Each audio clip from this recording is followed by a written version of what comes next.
Phone करके कहते हैं मधु प्लीज़ प्लीज़ रिस्क मत लो, ये बहुत जालिम है, ये कर देगा वो कर देगा। यहाँ तक मुझे कितने लोग कह रहे हैं तुम्हारा भी हिरेन पांड्या करवा देगा था, वो भी कल मैं मानसी सोनी के बारे में कुछ और खुलासा करूंगी जो मोदी की वर्जन थी, बड़ी रंगीन थी, वो मैं कल पब्लिश करूंगी। तो तमाम इंटरव्यू किया जाता है और उसमें सवाल किया जाता है कि आप थकते नहीं, आप इतना काम करते हैं, 2400 घंटे आप मतलब इतना काम करते हैं, प्रधानमंत्री से सवाल किया जाता है। झूठ है, अय्याशी करता है बहुत सारे समय। तो जर्नलिज्म को लेकर के आप क्या सोचती हैं? और अभी के जो एंकर हैं तमाम प्रेस्टिट्यूट्स नाम मैंने नहीं दिया, दे हैव अर्न्ड इट। लोग को 30 पता है नाम, क्या बात कर रहे हो, 30 भी हो, इनके विक्टिम्स बहुत है, अनगिनत है, अनगिनत है ना 12वीं पास। हाँ। तो 12वीं पास नालायक सी कोई महिला को केवल इसलिए बना दिया जाए एजुकेशन मिनिस्टर क्योंकि वो उनके निजी संबंध मोदी जी से बड़े करीबी हैं, ये क्या क्वालिफिकेशन ठीक है? आप चाहते प्रधानमंत्री और तमाम मंत्री नहीं लगाए होंगे वैक्सीन? इसने नौटंकी की है, कोई नहीं लगाया। फोटो तो डाला था उन्होंने। फोटो नौटंकी इसकी हर चीज़ में होती है, वो सलाइन कर लिया होगा सिर्फ खाली, बिल्कुल नहीं लगाई है। यही नहीं, बिल गेट्स ने खुद नहीं लगाई। जहाँ खुल के मैंने वीडियो में कहा है मोदी जी आप यहाँ अगर बंदूक भी लगा दो और कहो बंदूक की गोली या वैक्सीन, मैं बंदूक की गोली खा लूंगी, तुम्हारी वैक्सीन नहीं लूंगी। आपने वैक्सीन फार्मा माफिया के चलते वैक्सीन ठोकी गई जो कि जेनोसाइडल है, जिसका काम ही है कि इस पृथ्वी पर 90% लोगों को, बिल गेट्स का एजेंडा खुला है, लिखित में है, 90% लोगों को हमने एलिमिनेट करना है, केवल 10% रह जाने चाहिए। देखिए इनके खिलाफ एविडेंस सोनिया जी के पास है, डॉक्टर मनमोहन सिंह के पास थे, इनके खिलाफ एविडेंस बहुतों के पास है, चाइना के पास है, बहुतों के पास है। ये दुखदाई बात है। ये मैं जब एप्स्टीन फाइल्स में आ गए ना, और जाहिर है कि मोदी सरकार की तरफ से ही एप्स्टीन के पास जाता था, सिर्फ अपनी पर्सनल अय्याशी के लिए थोड़े जाता होगा, और वो भी तब जब मोदी आ चुका था, ये एम्बेसडर नहीं था, रिटायर हो चुका था जी। एक रिटायर्ड एम्बेसडर क्यों जाएगा 450 बार अगर कोई मोदी जी का उसमें तालमेल नहीं है एप्स्टीन के साथ? अब अमित मालवीय का भी नाम लिया, वो पोर्न पेडलर है, पोर्नोग्राफी, प्रोफेशनल पोर्नोग्राफी पेडलर है। यूनिवर्सिटीज और शिक्षा सेक्टर की जो बदहाली हुई है, रूह कांप उठती है। कुछ एक मैं खुलासे करूंगी, 2014 के बाद ये स्थिति हुई है। जी, बहुत बुरा हाल है ये हमारी यूनिवर्सिटीज का, संघ की वजह से, मोदी की वजह से। भारत को विश्व गुरु शिक्षा के क्षेत्र में बनाएंगे। अब विश्व नहीं बना विश्व गुरु, विश्व कुली भी नहीं है। इस पुस्तक के बाद गुजरात के बहुत से जर्नलिस्ट ने मुझे कहा कि मधु जी आपने जिस इंसान को इतनी ऊंचाई पे उठा दिया कि तो बहुत महात्मा गांधी मार्क 2 है, आपको पता भी है इसके बारे में? और बहुत सी बातें वहाँ से सुनने को मिली, बहुत सी अभद्र बातें, बहुत दुखदाई बातें, इनके अफेयर्स के चर्चे बहुत रहे। देखिए के साथ बहुत स्थिति खराब है जब से प्रधानमंत्री नरेंद्र मोदी की सरकार आई है, कहा जा सकता है जब से बीजेपी की सरकार आई है, मगर ये भी एक तरफ कहा जाता है कि जब से बीजेपी की सरकार आई है तब से हिंदू बहुत खुशहाल हुए हैं। तरक्की गरक ऐसे लोगों का दिल से मैं बद्दुआ देती हूँ, ऐसे लोगों को जो भ्रमित इस तरह कर रहे हैं, क्योंकि ये सब पेड बॉट्स हैं, ये पेड मीडिया जिनको गोदी मीडिया कहा जाता है, और दूसरी तरफ से लेफ्टिस्ट इसको हिंदुत्व हृदय सम्राट और हिंदुओं को खुश करने के लिए मुसलमानों को प्रताड़ित कर रहा। आप बताओ कितने हज़ारों करोड़ हर साल मुस्लिम तृप्तिकरण के लिए खर्च किया जा रहा है, उनके लिए स्कॉलरशिप्स, उनके लिए लोन्स, उनके लिए ये, उनके लिए वो, उनके मौलवियों को पैसे दिए जा रहे हैं। मतलब हिंदुओं के मंदिरों को लूट कर वो पैसा किनको दिया जा रहा है ना? और वो हिंदुओं के प्रति और कितने उग्र होते जा रहे हैं। दूसरी तरफ भीमटों को, यानी अंबेडकर के नाम से कैसे कन्वर्जन माफिया जो है उनको खड़ा कर दिया, और कन्वर्जन माफिया की ये बहुत अच्छी चाल है कि वो तथाकथित कास्ट नैरेटिव, झूठा कास्ट नैरेटिव तैयार करके गृह युद्ध कराना चाहते हैं, और मोदी जी उनको सपोर्ट कर रहे हैं। SC/ST एक्ट को कितना कड़ा किया, कितने लाखों परिवार तबाह हो गए झूठे केसों के चक्कर में। वो ब्राह्मण है इसलिए, मैं 80 के दशक से जानती हूँ ऐसे केसेस शुरू हुए जब SC/ST एक्ट आया, जिसको इसने और कड़ा कर दिया। सुप्रीम कोर्ट ने कहा इसको ठीक करो, ये बहुत गलत कानून है, इसने और कड़ा कर दिया। 80 के दशक में आंध्र प्रदेश से पहले केस आए थे कि कोई वो जो माओइस्ट कैंप में ना लड़के अक्सर SC/ST होते हैं और लड़कियां मूर्ख ब्राह्मण पहुंच जाती हैं, तथाकथित जनरल कैटेगरी की, अपर कास्ट की। अब लड़की से इश्क करना है SC/ST ने, या शादी करना चाहता है, वो किसी भी कारण से उसको पसंद नहीं है। ज़रूरी नहीं है ना कि आप एक पार्टी में माउस पार्टी में हैं तो आप शादी भी उससे करें, जो भी आपको चुनना चाहे। ऐसे परिवारों के खिलाफ SC/ST का एक्ट का इस्तेमाल हुआ, ऐसी लड़कियों के भाई या पिता के खिलाफ SC/ST एक्ट का इस्तेमाल करके उनको जेल में ठूसा गया, और कितने लाखों परिवार तबाह हो चुके हैं। और ये मोदी जी क्या कहते हैं, हिसाब तो चुकता करना पड़ेगा, हिसाब तो चुकता करेंगे, और उनको बढ़ावा दे रहे हैं। तो ये आदमी कैसे सुरक्षित रख सकता है? अच्छा, आपने अपने पोस्ट में कहा था कि दबे आवाज में चर्चा काफ़ी ज़्यादा थी संघ में। हाँ, किस चीज़ की चर्चा ज़्यादा थी, क्या था वो मामला? इनके अफेयर्स के चर्चे बहुत रहे। देखिए, मैं तो किसी की निजी ज़िंदगी खंगालने जाती नहीं हूँ। आपने कभी नहीं देखा होगा मुझे प्रेस क्लब में बैठे, आपने कभी नहीं देखा होगा मुझे बीजेपी के ऑफिस में, कांग्रेस पार्टी के ऑफिस में, कम्युनिस्ट पार्टी के किसी भी पॉलिटिकल गैदरिंग्स में। आपने कहीं नहीं देखा होगा कि मैं जाके जहाँ गॉसिप होती है वहाँ जाके सुनती हूँ। सत्ता में आने के बाद इंटरव्यू पहला तो आपको ही मिला था मैम, ये भी है। वो किस लिए मिला था? क्योंकि मैंने होमवर्क किया था, इसको पता था। मैं 6 महीने जाके इसको मिले बिना पहले मुस्लिम गाँव में, गांव बस्ती बस्ती में जाके सैकड़ों इंटरव्यूज़ लिए थे। सब वीडियो रिकॉर्डेड है, सब वीडियो रिकॉर्डेड इंटरव्यूज़ हैं, और जिनको मैंने अपने हाथ से ट्रांसलेट करके छापा। तो इतनी मेहनत कर रही थी, और इनके फेवर में तो कोई बोल नहीं रहा था। और मेरे जैसा व्यक्ति जिसको ये मूर्ख संघी लेफ्टिस्ट करते थे, हालांकि मैं लेफ्टिस्ट के खिलाफ जितनी मैंने लड़ाई लड़ी है किसी ने नहीं, फेमिनिस्ट के खिलाफ जितनी मैंने लड़ाई लड़ी है किसी ने नहीं, क्योंकि ये सारे फॉरेन फंडेड है। लेफ्टिस्ट और फेमिनिस्ट जितने भी इस देश में हैं, ये सारा विदेशी तंत्र चलाते हैं। तो चर्चा मतलब नहीं, इनके सारे स्ट्रिंग्स जो हैं विदेशों से ही चलते हैं, किस इश्यूज़ को उठाएंगे किसको नहीं उठाएंगे, और सारे एंटी हिंदू हैं। मुझे नफ़रत इसलिए भी है लेफ्टिस्ट से और फेमिनिस्ट से, ये जो सारे विदेशी चश्मे से हिंदुस्तान को देखते हैं, बहुत एंटी हिंदू हैं। नहीं, अभी हमने जो बात की कि संघ में दबे आवाज़ों में चर्चा चल रही थी, आप कह रही थी कि हाँ, किसी चीज़ मुझे खुद ही बताते थे लोग।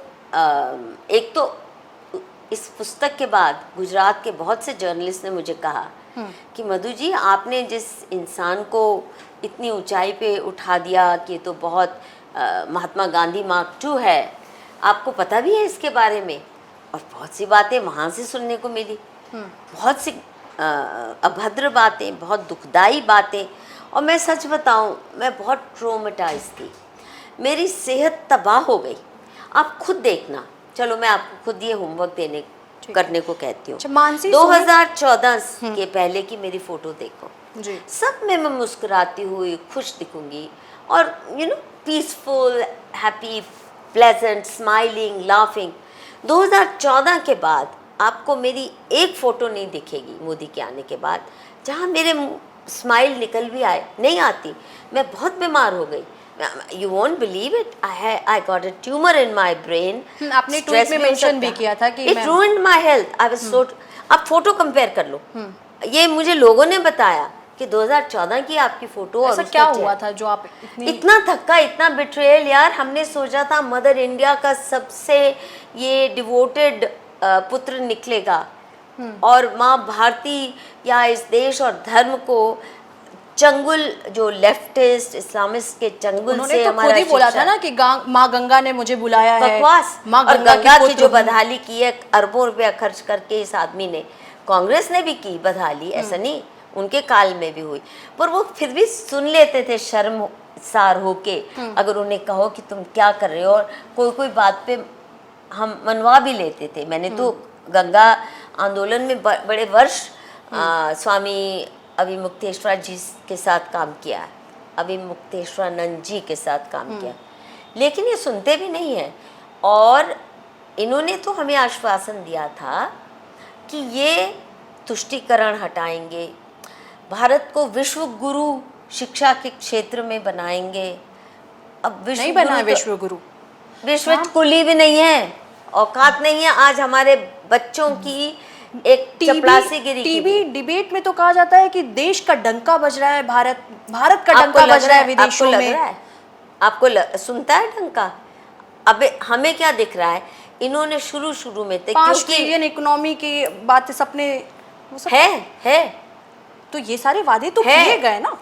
कहाँ हमारी स्कूली शिक्षा दुनिया की सबसे घटिया शिक्षा तंत्र है। अनएम्प्लॉयबल लफंगे पैदा कर रहे हैं, और आर्टिफिशियल इंटेलिजेंस के युग में नेटिव इंटेलिजेंस इन्होंने तबाह कर डाली है। ये केवल इनका दोष नहीं है, पहले से भी ऐसा चला आता रहा है, पर जिस तेज़ी से शिक्षा का स्तर मोदी के आने के बाद गिरा है, यूनिवर्सिटीज़ और शिक्षा सेक्टर की जो बदहाली हुई है, रूह कांप उठती है। कुछ एक मैं खुलासे करूंगी। 2014 के बाद ये स्थिति हुई है। जी, बहुत बुरा हाल है ये हमारी यूनिवर्सिटीज़ का, संघ की वजह से, मोदी की वजह से, जो corruption, moral and financial corruption हर क्षेत्र में, शिक्षा के क्षेत्र में भी। मैं कुछ खुलासे करूंगी जो इन्हीं के लोग मेरे पास लेके आए हैं। आपने अपने ट्वीट में ये भी बोला था कि मैं कुछ सबूत दूंगी, जो ट्वीट आपने किया, और आपने कई इंटरव्यू में भी कह रहे हैं कि ये तो मैंने बहुत कम बताया है, मेरे पास और भी कई सारे ऐसे बात हैं, ऐसे कई सारे सबूत हैं। मैं कई सारी बातें कह चुकी हूँ ना, मैं उसको रिप्रोड्यूस ही कर दूंगी ना मेरी पुरानी वीडियोस को, वो भी काफी है। दूसरा और क्या कुछ ऐसा सबूत सबूत है जो आप कह रही थी मैम? मतलब धीरे धीरे देखते जाओ, होते जाएंगे। अब जैसे ये सबूत तो मैंने दिया ना कि मैं 2014 से ही, आज ही वीडियो डाली है कि 2014 में ही मैंने बहुत करारा वार किया था। आपने अमित मालवीय का भी नाम लिया। वो पोर्न पेडलर है, पोर्नोग्राफी, प्रोफेशनल पोर्नोग्राफी पेडलर है। ऐसे व्यक्ति को जो प्रधानमंत्री या गृह मंत्री अपना मीडिया इंचार्ज बनाते हैं, सोशल मीडिया आईटी इंचार्ज बनाते हैं, आप सोच भी सकती हैं मेरे ऑफिस में मुझे ये पता चल जाए ना, यहाँ पे हमारा प्यून भी या गार्ड भी पोर्नोग्राफी देखता है, मैं फटाफट निकाल दूँ उसको। कोई मेरा असिस्टेंट या कॉलीग करे तो कोई सवाल ही नहीं है, मैं निकाल दूँ उसको। यहाँ आपका बीजेपी आईटी सेल का इंचार्ज खुलेआम दुनिया को पता है, वो उसके ट्वीट्स भी हैं पोर्न पेडलिंग वाले, पोर्नोग्राफी पेडल करने वाले। तो इसका मतलब ये भाजपा के नेताओं को इसी से खुश किया। पेट्रोलियम मिनिस्टर हरदीप सिंह पुरी का नाम लिया आपने, जयशंकर। अरे मैंने नहीं लिया, एप्स्टीन फाइल्स में आया। मैं कौन होती हूँ लेने वाली? एप्स्टीन फाइल्स में आया कि नहीं आया? आया कि नहीं आया? वो तो कहे कि हम डिजिटल इंडिया के लिए मुलाकात हुई थी 450 बार। और काहे को? उनको क्या बताने गए थे? क्या लगते हैं हमारे? किस लिए 450 बार? और दूसरा जिसका भी नाम आया वो पब्लिक डोमेन में है। हाँ, मेरी प्यारी मेल हाँ पूरा एप्स्टीन फाइल का पूरा मेल है। एप्स्टीन फाइल्स के बाद मेरे पे लादना हरदीप पुरी का नाम, इट्स रिडिकुलस। बाकी जो उस पे चार्जेस लगे हैं जी जी, वो 2015 से सुनने में आ रहे थे। चुप थी मैंने कभी उसका हवाला नहीं दिया। पर जब एप्स्टीन फाइल्स में आ गए नाम, और जाहिर है कि मोदी सरकार की तरफ से ही एप्स्टीन के पास जाता था, सिर्फ अपनी पर्सनल अय्याशी के लिए थोड़े जाता होगा। और वो भी तब जब मोदी आ चुका था, ये एम्बेसडर नहीं था, रिटायर हो चुका था जी।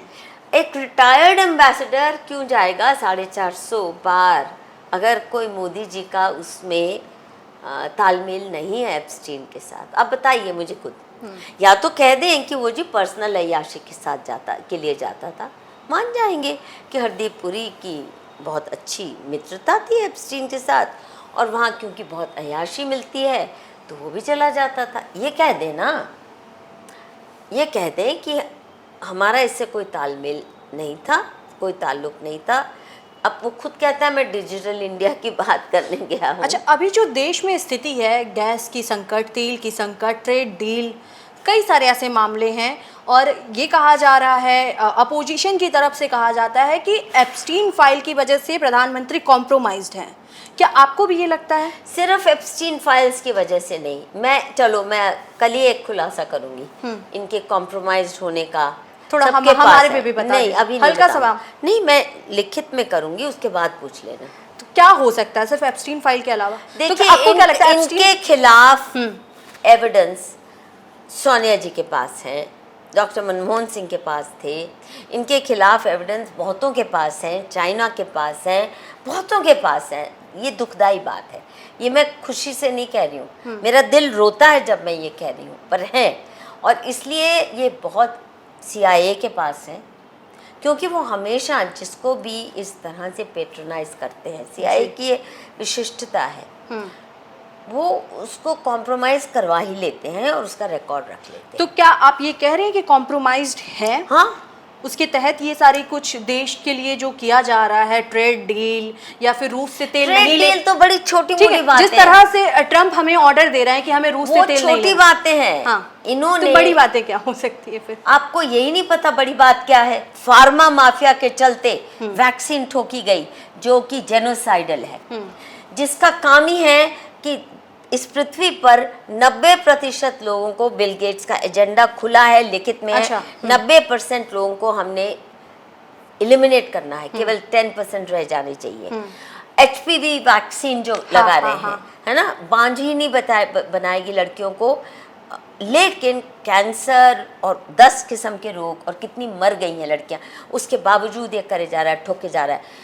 मैंने तो, अच्छा, कोविड के दौरान आप देख लीजिए, मेरे बहुत से वीडियो हैं जो उनके कुछ अंश में अभी पोस्ट करने जा रही हूँ, जहाँ खुल के मैंने वीडियो में कहा है, मोदी जी आप यहाँ अगर बंदूक भी लगा दो और कहो बंदूक की गोली या वैक्सीन, मैं बंदूक की गोली खा लूँगी, तुम्हारी वैक्सीन नहीं लूँगी। आपने वैक्सीन नहीं ली? नहीं ली, खुलेआम कह के। लीथल है, जेनोसाइडल है, नरसंहार के लिए की गई है। फार्मा माफिया ने, it's a scam, it was not a virus. अगर वैक्सीन के साइड इफेक्ट हैं तो फिर देश भर में 140 करोड़ की जनता को क्यों लगाया जा रहा है, और ये क्यों मुझे कहा पूछ रही हैं आप? नहीं, आप... मैं कह रही हूँ अमेरिका की जनता को, यूरोप की जनता को, ये जो ग्लोबलिस्ट माफिया है, please learn to do your homework. जी। जिस ग्लोबलिस्ट माफिया के एजेंट बनकर मोदी काम कर रहे हैं, उन्होंने इसे हुक्म दिया कि लगानी है, और आपने देखा ना कितना उछल कूद कर रहा था, फैक्ट्रीज में जा रहा था जहाँ प्रोडक्शन हो रही है, और बड़े फक्र के साथ हर एक को ठोक रहा हूँ, और मैंने भूटान में भी दे दी, मैंने वहाँ भी दे दी।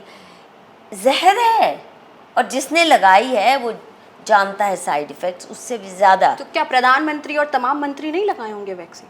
इसने नौटंकी की है, कोई नहीं लगाया। फोटो डाला था उन्होंने? फोटो, नौटंकी इसकी हर चीज़ में होती है, वो सलाइन कर लिया होगा सिर्फ खाली, बिल्कुल नहीं लगाई है। यही नहीं, बिल गेट्स ने खुद नहीं लगाई, जो उसको प्रमोट कर रहा है उसने नहीं। अभी देखिए, सारे आयुर्वेद रिसर्च को बिल गेट्स के हवाले कर दिया, WHO के हवाले कर दिया, जबकि अमेरिका ने WHO को बैन किया है, विड्रॉ कर लिया है कि ये इतनी दुष्ट संस्था है, ये फार्मा माफिया की गुलामी और चाटुकारिता करती है। ये WHO को देश में बुला के सारी आयुर्वेद की रिसर्च उनको सौंप रहा है। मेरे बचपन में, या मैं जब जवान भी थी, WHO का गरीब सा ऑफिस हुआ करता था इंद्रप्रस्थ एस्टेट में। एकाएक बिल्कुल राजमहल जैसी उनकी एक नई बिल्डिंग बन रही है। यहाँ वो अपना ऑपरेशन एक्सपैंड कर रहे हैं जबकि अमेरिका उनको आउट कर रहा है। इतने उनके खिलाफ सीरियस चार्जेस लगाए जा रहे हैं और ये आदमी भारत के मूर्ख हिंदुओं को, मुसलमानों ने बहुत रेजिस्ट किया, वहाँ उस फोर्स नहीं कर पाया। हिंदू तो मूर्ख हैं, डरपोक भी हैं, कायर भी हैं और मूर्ख भी हैं। और सरकारीकरण इतना हो गया हिंदुओं की दिमाग का और दिल का, पढ़ना कुछ नहीं, सिर्फ नारों पे वोट देते हैं और नारों पे फिदा हो जाते हैं बस। आपने और ये नारेबाजी में इसका तो कोई सानी नहीं। बहुत सारे दुष्कर्म हैं और पाप हैं, ठीक है, मगर उससे इतर आप एक खुद महिला हैं और आपने अपने ट्वीट में किसी महिला का जिक्र किया। हेलो, ये महिलाकरण मुझे मत सिखा, चट नॉनसेंस। ये क्या अच्छा, होता है? आपने बोला 12वीं पास। What do you mean? है ना 12वीं पास? हाँ, तो 12वीं पास नालायक सी कोई महिला को केवल इसलिए बना दिया जाए एजुकेशन मिनिस्टर क्योंकि वो उनके निजी संबंध मोदी जी से बड़े करीबी हैं। ये क्या क्वालिफिकेशन ठीक है? आप चाहते हो कि 21वीं शताब्दी में जब भारत शिक्षा के क्षेत्र में बहुत पिछड़ा हुआ है, अब जर्नलिस्ट आते हैं, कुछ पढ़ा नहीं लिखा नहीं। जिस देश के जर्नलिस्ट पढ़ते लिखते नहीं हैं, जिस देश में पीएचडी ऐसी लिखी जाती है कि कूड़े की टोकरी में फेंकने लायक नहीं है, खरीदी जाती हैं पीएचडी की डिग्रीज, जिस देश में 12वीं क्लास के टीचर 6ठी क्लास के एग्जाम में फेल हो जाते हैं, ये मैं नहीं कह रही हूँ, ये सर की रिपोर्ट है। इतनी बदहाली है शिक्षा के क्षेत्र की, उसको सुधारना है। और हिंदू चाहते थे कि जो एंटी हिंदू सोशल साइंसेस में नैरेटिव चला है, जो इतिहास का इतना विकृत रूप हिंदुओं को चटाया गया है, जो लेफ्टिस्ट हिस्टोरियंस ने, इस्लामिस्ट हिस्टोरियंस ने, ये डिटॉक्स होगा। डिटॉक्स होने के बजाय इसने और जहरीला कर दिया। तो हिंदू विरोधी है। मैं जो भी कह रही हूँ, मुझे स्मृति ईरानी को अगर ये प्रधानमंत्री बनाना चाहते थे और ट्रेनिंग देना चाहते थे, अपने अंडर पीएमओ में रख लेते और उनको ट्रेन करते रहते, मुझे कोई आपत्ति नहीं थी। लेकिन शिक्षा मंत्री का पद मेरे दृष्टि में, हम तो सरस्वती को पूजते हैं, है ना, ज्ञान की देवी। शिक्षा का जो मंत्रालय है सबसे सेक्रेड जॉब होना चाहिए। क्यों? क्योंकि आपका शिक्षा क्षेत्र अगर आपका चरमराया हुआ है, पिछड़ा है, ना आप अच्छे इंजीनियर्स पैदा कर सकते हैं, ना आप अच्छे ब्यूरोक्रेट पैदा कर सकते हैं, ना आप अच्छे स्कूल टीचर, कॉलेज टीचर, ना साइंटिस्ट, कुछ भी नहीं कर सकते। तो ये है भारत को इस गर्त से निकालने के लिए। आज हमारी प्रॉब्लम सिर्फ करप्शन नहीं है, वो तो है ही है, corruption and incompetence of the highest order.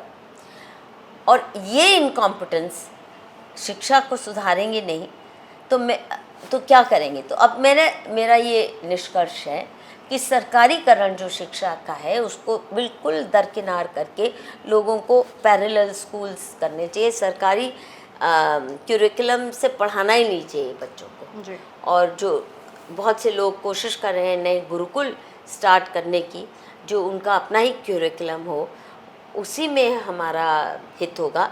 सरकारी किताब, सरकारी क्यूरिकुलम, सरकार के इम्तिहान, 8वीं साल के बच्चे, 8वीं क्लास के बच्चे सुसाइड कर रहे हैं।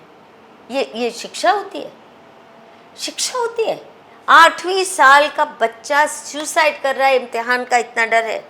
और 2.5% का वो कोर्स क्यूरिकुलम नहीं है, कोई उसको स्किल नहीं दे रहा 12वीं तक, क्या बीए तक। हमारे बीए, एमए, पीएचडी भी हैं, चपड़ासी गिरी करने लायक भी नहीं है। ये हाल है इस देश का।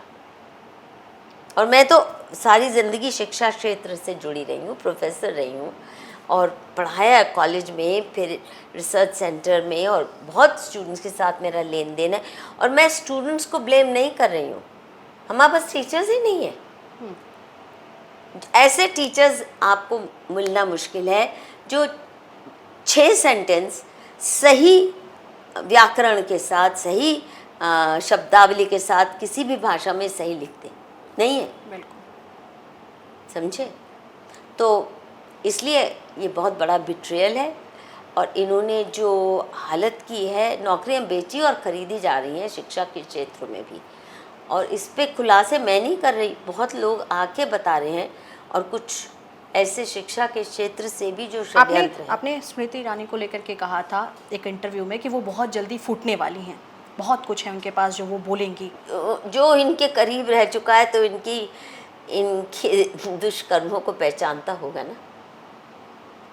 क्या आपको लगता है कि हो सकता है ना फूटे, पर उनके पास अंदरूनी जानकारी तो बहुत होगी। अगर कोई मैं अगर थोड़ा सा जान के भी इनके पर्सनालिटी डिसऑर्डर्स को समझ गई, तो जो इतनी करीब रही हैं और बहुत वर्षों से राज्यसभा भी गुजरात से उनको सीट दी गई, तो हो सकता है कभी फूटे।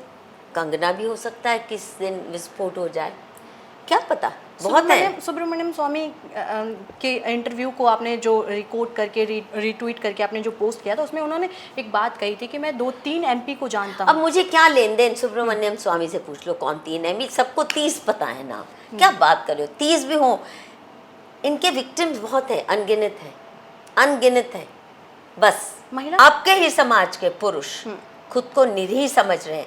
आप सशक्त हो जाएंगी अगर आपके भाई और आपके पिता, मामा, चाचा जो भी हैं, उनको लगता है बाप रे कभी भी नहीं। एक स्लोगन आया था बेटी बचाओ बेटी ऐसी पढ़ाओ। तैसी जितने अय्याश पुरुष होते हैं, चाहे लेफ्टिस्ट चाहे राइटिस्ट। मैं जेएनयू के दिनों में मैं ये कहती थी, खुल के कहती थी कि ये जो अय्याश मर्द होते हैं ना, सारे लेफ्टिस्ट के परिप्रेक्ष्य में वो फेमिनिस्ट बन जाते हैं।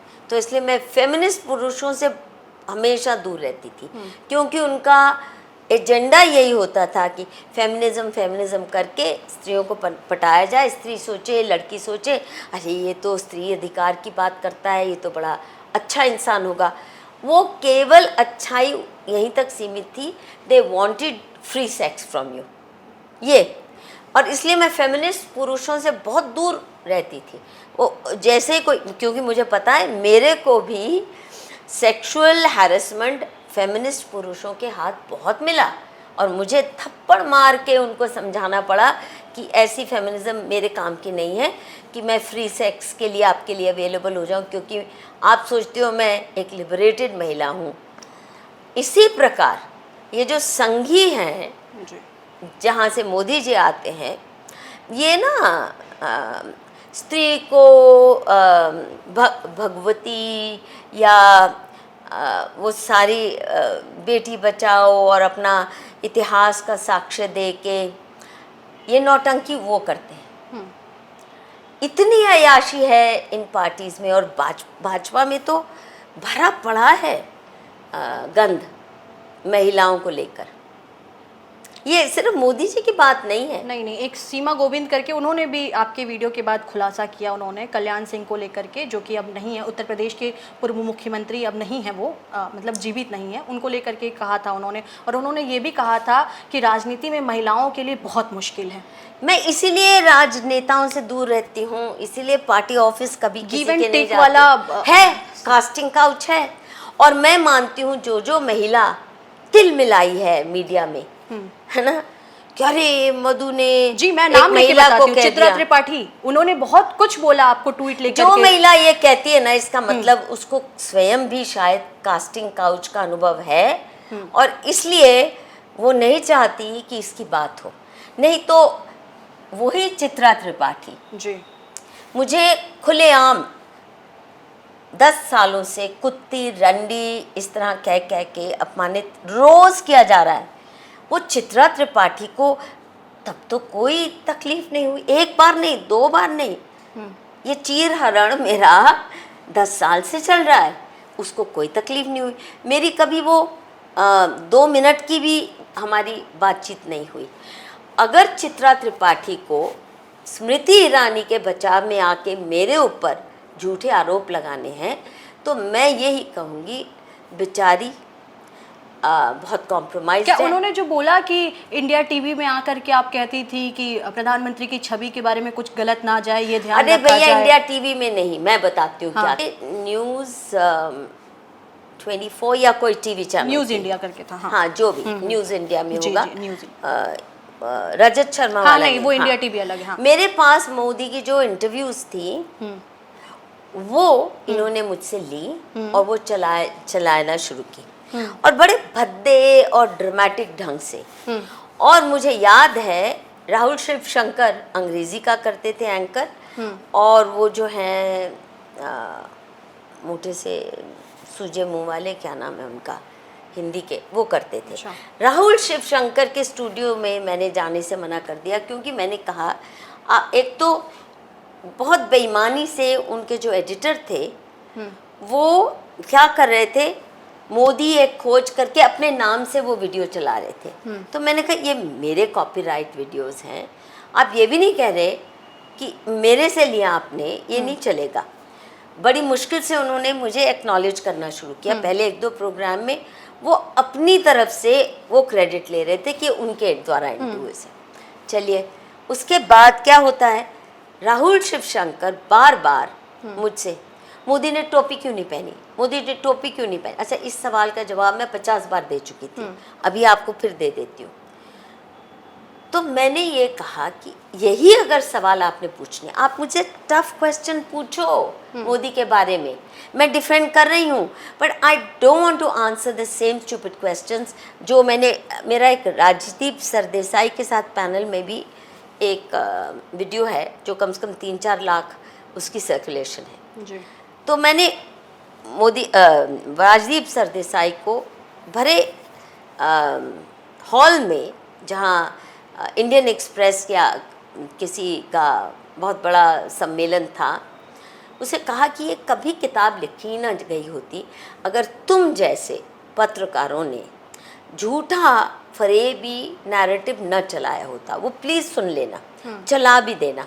वहाँ मैं कह रही हूँ कि ये मुझे लोग कहते हैं कि तुम्हें ही क्यों मोदी ने इंटरव्यू दी, और मैंने राजदीप सरदेसाई से कहा, तुम भी कहते थे मधु को ही क्यों दी, इसलिए नहीं कि मेरा मोदी कुछ लगता था, मैं कभी भाजपा की वोटर नहीं थी, उसको जानती नहीं थी, केवल इसलिए कि तुम्हारे पास कोई सवाल ही नहीं होते। और मैंने कहा राजदीप सरदेसाई से, सबसे प्रोफाउंड क्वेश्चन तुमने आज तक ज़िंदगी में मोदी से कौन सा पूछा, मोदी जी तुमने टोपी क्यों नहीं पहनी, ऐसे बेवकूफ़ सवाल।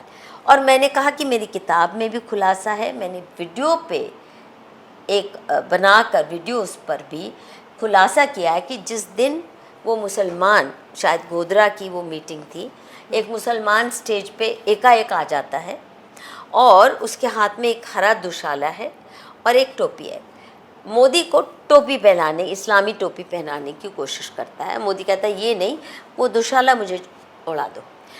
उस हरे दुशाले पर इस्लामिक कलमा लिखी हुई थी, वो मेरे पास अभी भी वीडियो है। और मैंने कहा कि वो, उसने सिर्फ ये कहा इस्लामी टोपी नहीं, पर मैं वो कलमा वाली शॉल ओढ़ने को तैयार हूँ, भले ही उसमें ये लिखा हो काफिरों का खात्मा, क्या मोदी को क्या भी पता होगा। तो आपने ऐसा कैसे कि वो हरी शॉल नहीं देखी, सिर्फ टोपी मना किया, तो उससे कोई एंटी मुस्लिम हो गया? अगर आप किसी मुसलमान को तिलक लगाने जाओ, वो छापड़ मारेगा। तो जैसे मुफ्ती मोहम्मद साहिद ने किया कि था, किसने उसको किसी कश्मीरी पंडित ने शायद उसको तिलक लगाने की कोशिश की, तो उसने बुरी तरह से उसको लताड़ा। वो नहीं लगाते तो हम उनसे तो शिकायत नहीं करते, तो हर हिंदू टोपी पहन ले क्या, हर हिंदू खतना करवा ले क्या? तो यही मैंने उसको कहा। तो राहुल शिवशंकर भी ऐसे ही सवाल कर रहा था, तो मैं बड़ी दुखी हो गई। मैं सिर्फ ये कहती थी, आज अब तुम्हें भी डांट देती हूँ ना, जो झल्ला से सवाल करती हो, डांट, हालांकि तुम्हारी इंटेंशन वो नहीं है, क्योंकि a journalist must ask probing questions. अभी के जर्नलिज्म को लेकर के आप क्या सोचती हैं, और अभी के जो एंकर हैं तमाम प्रेस्टिट्यूट्स, नाम मैंने नहीं दिया, they have earned it। Lok Sabha का जब इलेक्शन होता है तो तमाम इंटरव्यू किया जाता है, उसमें सवाल किया जाता है कि आप थकते नहीं, आप इतना काम करते हैं, 2400 घंटे आप मतलब इतना काम करते हैं, प्रधानमंत्री से सवाल किया जाता है। झूठा है, अय्याशी करता है बहुत सारे समय तो, और इसके सारे किस्से निकलेंगे। मुझे अब फिर कहेंगे मैं अगर कुछ बोलूँगी तो बोलेंगे सिद्ध करो। इसका मतलब मेरे पास सीसीटीवी कैमरा होना चाहिए था, उसके बेडरूम में भी, उसके यहाँ भी, वहाँ भी। अच्छा, वो ये कहाँ जाता पोस्ट है। के बाद क्या अभी आप कभी आपको धमकाने वाला कॉल या बहुत कुछ बहुत ऐसे आए, बहुत आए, धमकी? बहुत आए। क्या कहा जा रहा था? माँ बहन की गालियाँ, ये कर देंगे वो कर देंगे। मैंने कहा ठीक है कर लो। तो कौन लोग थे, आपने मेरे क्या रिश्तेदार थोड़े पूछा करेंगे? नहीं आपने कि कौन बोल रहे हो, क्यों ये कह रहे हो? कुछ के कॉलर आई, मतलब कॉलर नाम पता चले, पर क्यों मैं कहूँ? मैं क्यों फालतू में बात। तुमने गाली देनी है, मुझे धमकाना है, धमका लो।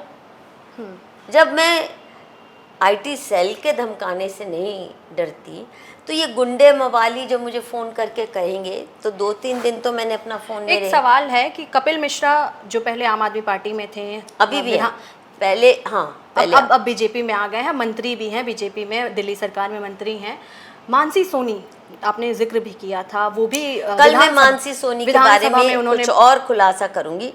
जो मोदी की वर्जन थी, बड़ी रंगीन थी, वो मैं कल पब्लिश करूंगी। क्या वर्जन थी? अभी नहीं, कल करूंगी। थोड़ा सा तो बता नहीं, कल कर दूंगी ना पब्लिश, लिख के दूंगी जी। See I want my words to be carefully crafted. Okay.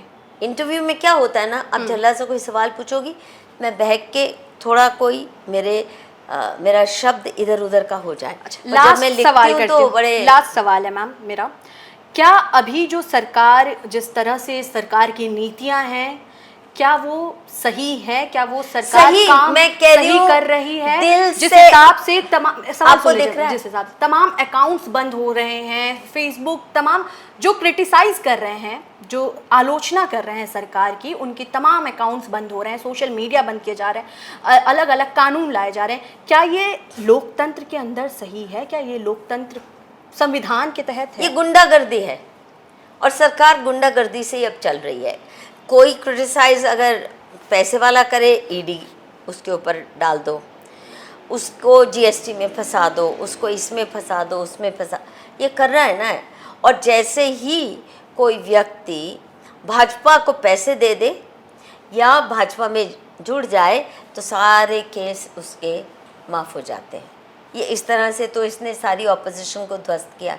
लोग इतने डरे हुए हैं, इतने बड़े बड़े दिग्गज लोग मुझे फ़ोन करके कहते हैं, मधु प्लीज़ प्लीज़ रिस्क मत लो, ये बहुत जालिम है, ये कर देगा वो कर देगा। यहाँ तक मुझे कितने लोग कह रहे हैं तुम्हारा भी हिरेन पांड्या करवा देगा। अभी हिरेन पांड्या को लेकर के भी कहा था सुब्रमण्यम स्वामी ने, अमित शाह को लेकर के, गृह मंत्री उनको लेकर के भी कहे थे वो। तो मैं कह रही हूँ कि इतना इसका चेहरा और चरित्र काला हो चुका है। अब देश में लिटरली ज्वालामुखी जैसी आग भभक रही है, और अब ये मधु किश्वर से इसका कोई लेन देन नहीं है। मैं तो एक छोटा सा साधन बन गई। जैसे होता है ना, कॉस्मिक फोर्सेस जब प्ले कर रहे होते हैं, तो किसके हाथ से क्या काम करवाना है, ये मैं नहीं कहूँगी मैंने सोच समझ के कुछ किया था। सोच समझ के तो मैंने इतनी वीडियो डाली थी, कोई देख ही नहीं रहा था। 20,000, क्योंकि इन्होंने मेरा शैडो बैन किया हुआ था। सारे यूट्यूब के एल्गोरिदम जो करते हैं वो मैनिपुलेट किए हुए थे जी मेरे खिलाफ। ये जुबैर जो इस्लामी एक्टिविस्ट को मेरे खिलाफ ये कहते थे, मधु की मास रिपोर्टिंग करो। ये भाजपा के ही लोगों ने मुझे बताया कि इन्होंने तुम्हारे ट्विटर हैंडल को बैन कराने के लिए जुबैर को सुपारी दे रखी थी।